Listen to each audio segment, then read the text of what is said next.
Welcome to the deep dive. Great to be here. Today we're tackling, well, a really deep question, actually. How does that inner search for meaning, spirituality, connect with feeling truly fulfilled? It's a big one. And we've got a lot of different viewpoints to draw on. Yeah, quite a range. We looked at Claude, Gemini, Perplexity, Copilot, Grok, and this survey note that pulls together a bunch of ideas. So our mission, as always, is to get straight to the heart of it. What are the key insights on how spirituality might lead to self-fulfillment? We want to give you clear, useful understanding fast. Without getting lost in the weeds, yeah. Yeah. Because it can get complex. Exactly. Okay, so where do we start? Maybe defining our terms. Good idea. So spirituality. Hmm. Our sources generally frame it broadly. It's often about belief beyond just, the material self. A search for meaning, connection. Precisely. That search for meaning, connection, maybe looking inward, Yeah. introspection, Yeah. and self-fulfillment. That's about realizing your potential, isn't it? Yeah, feeling satisfied, living a life that feels, well, aligned with your values. Grok and DeepSeek touched on those definitions. Right. And a key point that Gemini, Copilot, and Grok all make is how personal both of these are. Totally. Spirituality isn't just one thing. It could be organized religion for some. Sure. Or it could be mindfulness, time in Yeah. nature, a personal belief system. Yeah. Loads of ways. And fulfillment looks different for everyone, too. Absolutely. So the interesting thing is, looking across the board, Perplexity, Grok, DeepSeek, there's a pretty strong consensus Which is? that spirituality can be a powerful path towards self-fulfillment for a lot of people. Stevie. Yes, can be. Because, as Claude points out, it's not automatic. It's complex, very individual. That feels important. Claude also stressed that you can find fulfillment in other ways, too, right? Secular paths. Exactly. Meaningful work, relationships, creativity, helping others. Mm-hmm. These are all valid routes to fulfillment that might not involve anything traditionally spiritual. Okay, so it's not the only path, but potentially a powerful one. Right. So the real question becomes how? What are the mechanisms? How does spirituality actually help someone feel more fulfilled? And our sources had some ideas on this. Oh, yeah. Several key mechanisms came up repeatedly. Maybe the biggest one is finding meaning and purpose. Okay, that makes sense. Gemini, Perplexity, Grok, DeepSeek, Yeah, they all hit on this. Spirituality often gives you a kind of framework. a way to understand your place in the world. Exactly, a bigger picture. And Claude specifically mentioned finding meaning that's, not just about money or success. That deeper sense of, why am I here? Yes. And answering that, or even just exploring it, can be incredibly fulfilling. Okay, so meaning and purpose. What else? Inner peace, well-being. That came up a lot too, Yeah. especially in Gemini, Perplexity, and Grok.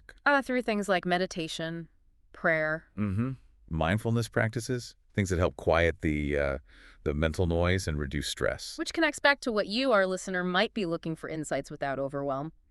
These practices seem like a direct path to finding some calm. They definitely can be. They create space. Mhm. Then there's connection, a sense of community. Feeling part of something bigger. Yeah, Gemini, Claude, DeepSeek all mention this.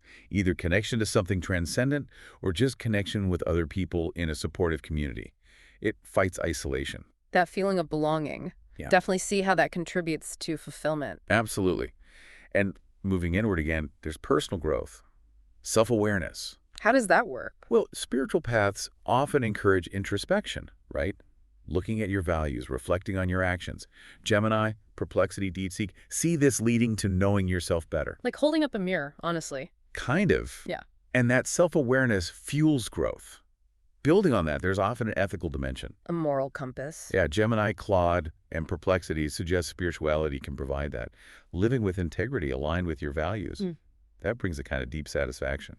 And resilience. I think I saw that mentioned. You did. Yeah. Gemini and Perplexity highlighted how spiritual beliefs can offer hope, strength when things get tough. Something to lean on. Exactly. Yeah. And Gemini even mentioned transcendence for those peak moments of connection, awe, wonder, beyond the everyday. Wow. Okay. And one more, Perplexity really stressed self-acceptance. Accepting yourself, flaws and all. Yes.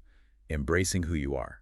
That reduces inner conflict, fosters that peace we talked about. So it's a whole package, really. Purpose, peace, connection, growth, values, hope, acceptance. It can be, yeah. These are the ways it seems to contribute. Now, we've talked concepts. What about specific practices? Did the sources get concrete? They did. Things like meditation, mindfulness, prayer kept coming up. Also self-reflection, just taking time for that. And even appreciating nature. Who mentioned those? Gemini, Perplexity, Copilot, Grok. Pretty consistent. And Perplexity and Copilot linked these directly to reflecting on purpose, connecting inwardly, finding joy and peace. So it's active, not just thinking, but doing. Right. Engaging with these practices seems key. Now, something else came up, authenticity. Aligning your path with your values. Claude and Copilot seem big on this. Hugely important. The sources really stress that for this to work, for spirituality to actually lead to fulfillment, it has to feel real to you. Not just going through the motions. Exactly. Yeah. Claude said, approach it with genuine curiosity because you want to, not because you feel you should. Makes sense. And Copilot put it simply, find a path that feels authentic. If it feels forced or clashes with your core self, it probably won't deliver that fulfillment. It has to resonate deeply. Okay. But it's not always straightforward, is it? No. Were there warnings? Criticisms? Definitely. We need that balanced view. Claude was clear. The link isn't guaranteed. It doesn't work for everyone. And some might feel restricted. Yes, Claude mentioned that too. Some traditions might feel constraining. DeepSeek added the risk of dogmatism, maybe stifling your own autonomy. So what starts as helpful could become limiting for some. Potentially, yes. And Grok brought in the psychological critique. Some view it all as, well, unscientific, lacking proof. Okay, that's another perspective. And then there's the risk of imbalance.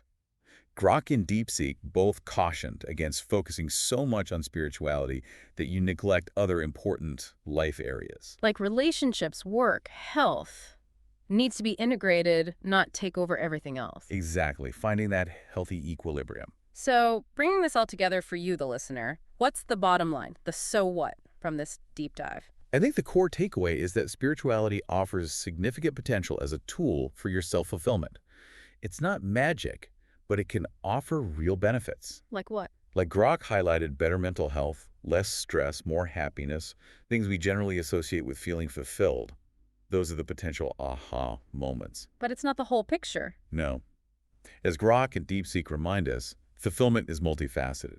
Spirituality can be a really valuable piece for many people. But not the only piece. And its effectiveness really hinges on that personal, authentic connection we talked about, finding what truly resonates with you. Okay, so summarizing. Spirituality can drive self-fulfillment. It does this by offering purpose, peace, growth, acceptance, all those things we discussed.